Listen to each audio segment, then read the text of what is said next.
Hello bachcho, let's read the question. The question says that AB is a vertical line and BC is horizontal. D and E are 2 points on BC. Angle ACB is equal to theta. Angle ADB is equal to 2 theta. Angle AEB equals to 3 theta. DL and EM are perpendiculars on BC meeting AC at L and M at M respectively. DL is given as X, EM is given as Y and BA is given as Z. Then cot 2 theta minus cot 3 theta upon cot theta is equal to, and the options are z minus y upon x, y minus x upon z, z minus x upon y, and none of these. इस question में बोला गया है कि A B एक vertical line है और B C एक हॉरिजॉन्टल लाइन है. डी और ई दो पॉइंट्स हैं बी सी पे. Angle A C B theta का इक्वल दे रखा है और angle A D B 2 theta का इक्वल दे रखा है. Angle A E B 3 theta का इक्वल दे रखा है. डी एल और ई एम परपेंडिकुलर्स हैं बी सी पे. डी एल ए सी को एल पे मीट कर रहा है और ई एम ए सी को एम पे मीट कर रहा है. डीएल की लेंथ x दे रखी है, ईएम की लेंथ y दे रखी है और बीए की लेंथ z दे रखी है. तो हमको cot 2 theta minus cot 3 theta अपन cot थीटा की वैल्यू निकालनी है. बहुत ही सिंपल सा क्वेश्चन है.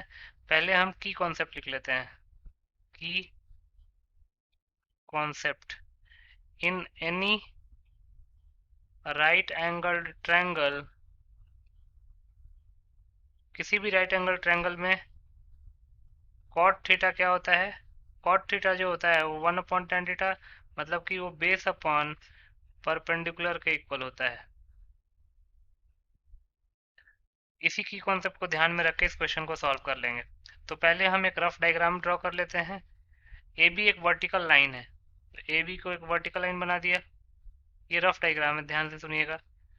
देन बी सी हॉरिजॉन्टल है, तो एक ट्रायंगल बन रहा है, triangle A B C. Then D and E are 2 points on B C. D और ई दो पॉइंट्स हैं, डी देन ई. अब angle A C B theta के इक्वल दे रखा है. एंगल ए सी बी ये थीटा के इक्वल दे रखा है. एंगल ए डी बी इसको ज्वाइन करना पड़ेगा. ये 2 थीटा के इक्वल दे रखा है और angle A E B 3 theta के इक्वल दे रखा है. देन डी एल और ई एम दो परपेंडिकुलर्स हैं. जो डी एल बी सी को ए सी पे बी सी, डी एल जो है वो बी सी पे परपेंडिकुलर है और वो ए सी को एल पे मीट कर रहा है. ये एल पॉइंट हो गया. सिमिलरली जो ई एम है वो बी सी पे परपेंडिकुलर है और ए सी को एम पे मीट कर रहा है. अब हमारे पास ये डायग्राम कंप्लीट हो गया. एक सेकेंड और. डीएल की वैल्यू x दे रखी है, ईएम की वैल्यू y, तो ये हो जाएगा डीएल x. ईएम की वैल्यू y दे रखी है और बीए की वैल्यू दे रखी है z. तो इस रफ डायग्राम को हम एक क्लियर डायग्राम में रिप्रेजेंट कर देंगे. तो ये प्रॉपर डायग्राम ड्रॉ कर लिया हमने. ये ए बी है, ये बी सी है. डी और ई दो पॉइंट्स थे. एंगल ए सी बी दे रखा है थीटा के equal. Angle A D B दे रखा है 2 थीटा के equal. Angle A E B दे रखा है 3 थीटा के इक्वल. एक लाइन है डी एल जो कि ए सी को एल पे मीट कर रहा है और ई एम जो कि ए सी को एम पे मीट कर रहा है. और डी एल और ई एम दोनों परपेंडिकुलर हैं. डी एल की लेंथ दे रखी है एक्स, देन ई एम की लेंथ दे रखी है वाई और ए बी की लेंथ दे रखी है जेड. ये हमारा प्रॉपर डायग्राम हो गया. अब हमको निकालना क्या है. cot 2 theta minus cot 3 theta upon cot theta. तो उसके पहले जो गिवन इंफॉर्मेशन है उसको लिख लेते हैं. Given angle A C B is equal to theta. Angle A D B is equal to 2 theta. Angle A E B is equal to 3 theta. Then dl is equal to x, em is equal to y and ab is equal to z. x y और z की value दे रखी है. अब हमको निकालना क्या है. cot 2 theta minus cot 3 theta upon cot theta. तो लिख सकते हैं therefore cot 2 theta minus cot 3 theta upon cot theta. तो cot थीटा किसके इक्वल होता है. cot थीटा होता है बेस अपॉन परपेंडिकुलर के इक्वल. तो cot 2 थीटा निकालना है तो हमको ट्रायंगल ए डी बी में जाना पड़ेगा. ट्रायंगल ए डी बी में cot 2 थीटा क्या हो जाएगा. बेस अपॉन परपेंडिकुलर, बेस है D B upon A B. तो इसको क्या लिख सकते हैं. cot 2 theta is equal to D B upon A B minus cot three theta. Cot three theta में सिमिलरली बेस अपॉन परपेंडिकुलर, तो हो जाएगा E B upon A B, E B upon A B whole upon cot theta.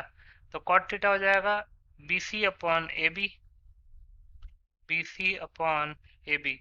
Simplify करेंगे तो हो जाएगा D B minus E B upon A B whole upon B C upon A B. जो जो cancel out हो रहा है उसको कैंसिल आउट कर देते हैं, ए बी कैंसिल आउट हो गया।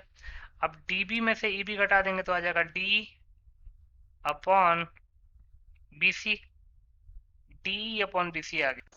और डी को क्या लिख सकते हैं, डी को लिख सकते हैं C E minus C D upon B C. अब सी को कॉट की टर्म्स में लिखते हैं, तो सी ई जो है वो ट्रायंगल एम सी ई में बेस का काम कर रहा है, तो सी ई को लिख सकते हैं वाई कॉट थीटा, क्योंकि अगर ट्रायंगल एम ई सी में कॉट थीटा निकालेंगे तो क्या आएगा, ई सी अपॉन ई एम या फिर सी ई अपॉन ई एम। और कॉट थीटा अगर सी ई अपॉन ई एम के इक्वल है तो सी वहां से क्या हो जाएगा, ई एम कॉट थीटा, और ई एम की लेंथ है Y minus. Similarly C D को लिख सकते हैं X cot theta whole upon B C को लिख सकते हैं जेड कॉट थीटा। तो यहाँ से कॉट थीटा कॉमन ले लेते हैं तो ये जगह Y minus X upon Z cot theta. Cot theta से कॉट थीटा कैंसिल आउट हो जाएगा तो ये जगह Y minus X upon Z. तो cot two theta minus cot three theta upon cot theta Y minus X upon Z के equal आ गया। अगर आप ऑप्शन में देखेंगे तो क्या है, Y minus X upon Z B option में लिखा हुआ है, तो इसका मतलब लिख सकते हैं option B is correct. Option B correct हो गया और बाकी ऑप्शन डिस्कार्ड हो जाएंगे, तो ऑप्शन बी को टिक कर लेते हैं। Option B is correct. So option B is your final answer. I hope you understood it well. Best of luck.